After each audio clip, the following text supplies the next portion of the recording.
तादाद में मौजूद राणा माजरा के नौजवानों, बुजुर्गों और जहां जहां मेरी आवाज पहुंच रही हो, मेरी माओ बहनों, मैं आप साथियों से भी गुजारिश करूंगा कि जो जैसे भी जिस हाल में बैठा है, खड़ा है, बस खामोशी के साथ जहां है जिस हाल में वैसे ही खड़ा रहे। मुझे पता है अंधेरा है, लाइट नहीं है। इसकी वजह यह है कि शाम 4 बजे ये रैली होनी थी, लेकिन रोड शो तकरीबन 10 घंटे का हो गया, तो पहुंचते पहुंचते देर हो गई। और यहां आके मुझे एक बात ये महसूस हुई कि यहाँ स्टेज पर जितना लोग मौजूद हैं उतना तो भाजपा वालों की रैली में नहीं होते हैं जितना यहाँ स्टेज पर मौजूद है। तो ये राणा माजरा है भाई, आप बैठ जाओ, सेल्फी बाद में करेंगे, कोई खड़ा ना हो। आप बिल्कुल उसी तरह चुप रहे जैसे आजकल अडवाणी जी चुप रहते हैं। ठीक है, थोड़ा सा सिर्फ विधायक जी को आगे रहने दो, आप थोड़ा पीछे जाओ, विधायक जी को रहने दो, थोड़ा सा पीछे जाओ। मैं पहली बार आपके दयारे मोहब्बत में हाजिर हुआ हूं। देखिए, जो जैसा इंतजाम है इसी में काम चलाना है। जब मुझे कोई तकलीफ नहीं है तो फिर आपको तकलीफ नहीं होनी चाहिए।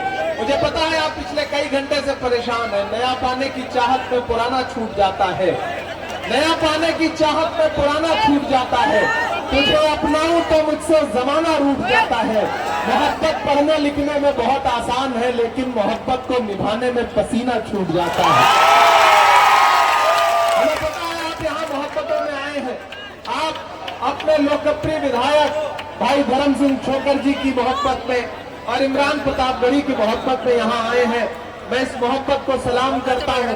मैं तकरीबन 5 घंटे से रोड शो का हिस्सा हूँ और जिस तरह से लोगों ने प्यार लुटाया है, मोहब्बत लुटाई है, फोटो भी करने दो, वीडियो भी करने दें, ये भी काम है, वरना कल आप यूट्यूब पे कैसे देखोगे, फेसबुक पे कैसे देखोगे, ये भी जरूरी है, ये भी चलने दें, ये हट जाएंगे अपने आप। और वीडियो और फोटो कर रहे साथियों से भी मेरी गुजारिश है कि मैं पहली बार आया हूँ, मैं भी चाहता हूं कि मैं अपने चाहने वालों को देखूं और ये भी चाहते हैं कि ये मुझे देखें, तो थोड़ा सा बीच में दीवार कम बनेंगे तो अच्छा रहेगा।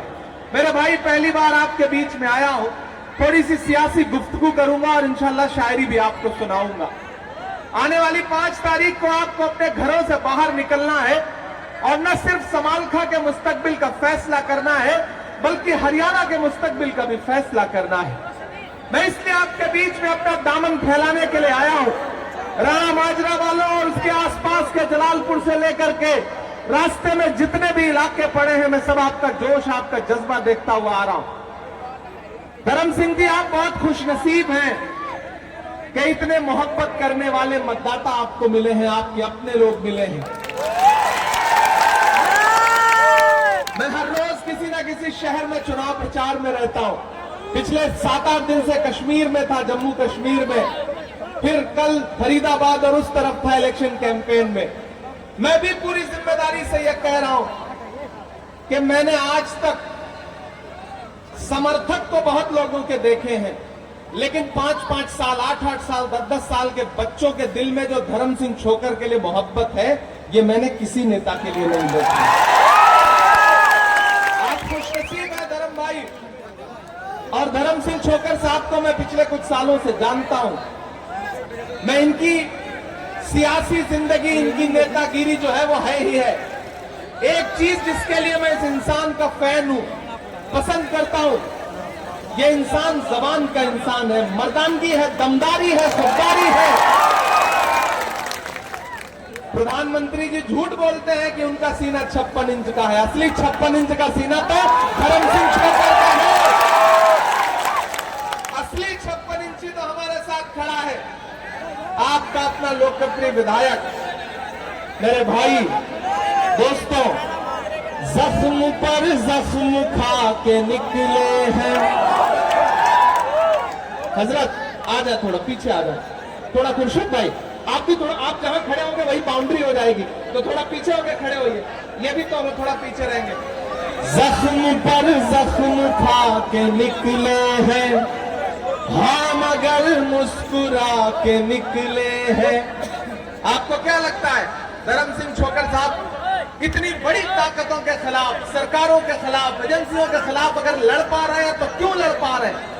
आपकी दमदारी की वजह से, आपके जोश की वजह से, आपकी हिम्मत की वजह से। तब मैं ये मिसरे पढ़ रहा हूं कि जख्म पर जख्म खा के निकले हैं हम, मगर मुस्कुरा के निकले हैं। सर झुकाने का हुक्म जब आया, सर झुकाने का हुक्म जब आया, और भी सर उठा के निकले हैं।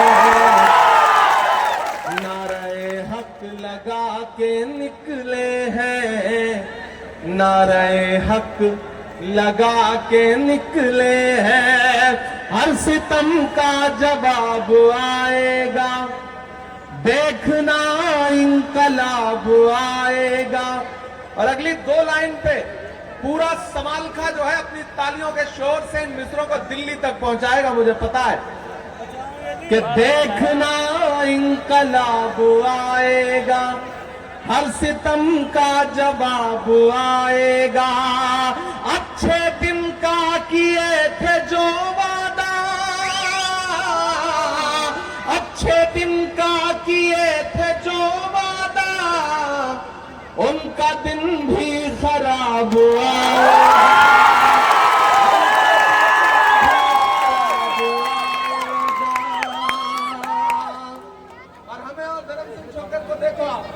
कि हम तो निकले हैं मुस्कुराते हुए। एक तरफ धर्म सिंह का चेहरा और एक तरफ खट्टर साहब का, दोनों चेहरे देखना और ये मिसरा सुनना कि हम तो निकले हैं मुस्कुराते हुए, और वो तिल मिला के निकले हैं।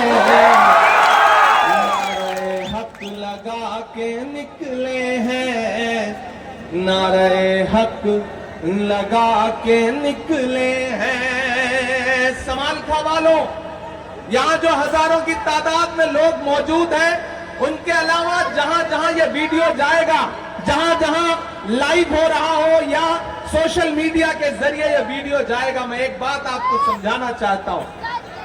भारतीय जनता पार्टी बहुत शातिर है।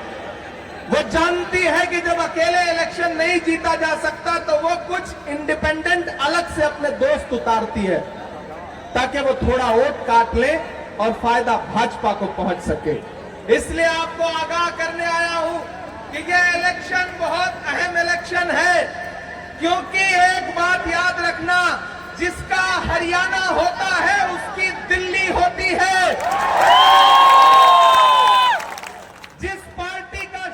हरियाणा में होता है उसी का दिल्ली में राज होता है। अगर चाहते हो कि आने वाले दिनों में हिंदुस्तान की गद्दी पर राहुल गांधी प्रधानमंत्री बनकर बैठे, तो हरियाणा जिताओ कांग्रेस पार्टी को। 8 तारीख को यहां पर कांग्रेस पार्टी की सरकार बनाओ भूपेंद्र हुड्डा जी की अगुवाई में। और आप अगर सरकार बनाओगे तो जिन 2 बैसाखियों पे भाजपा चल रही है, एक नीतीश बाबू और एक चंद्रबाबू, दोनों बाबू हैं, कब एक पाया फिसल करके इस तरफ आ जाए कोई भरोसा नहीं है। क्योंकि नीतीश जी ने खुद ही कहा था कि बीजेपी का फुल फॉर्म होता है बहुत झूठा पार्टी, ये उन्होंने खुद कहा था। मेरे भाई, इसलिए मैं आपसे गुजारिश कर रहा हूं कि इस इलेक्शन में एक बात ध्यान में रखना है कि बिना 36 बिरादरियों के समर्थन से न तो कोई सरकार बनती है, न कोई विधायक बनता है। समझे आप मेरी बात? बिना 36 कौमों के समर्थन के न कोई विधायक बन सकता है, न कोई सरकार बन सकती है। तो अगर कोई आपके बीच में आके कह रहा है कि नहीं नहीं हमें थोड़े वोट दे दो, हम तो विधायक बन जाएंगे, तो आप समझ लो कि कहीं न कहीं वो भारतीय जनता पार्टी को फायदा पहुंचाने की कोशिश कर रहा है।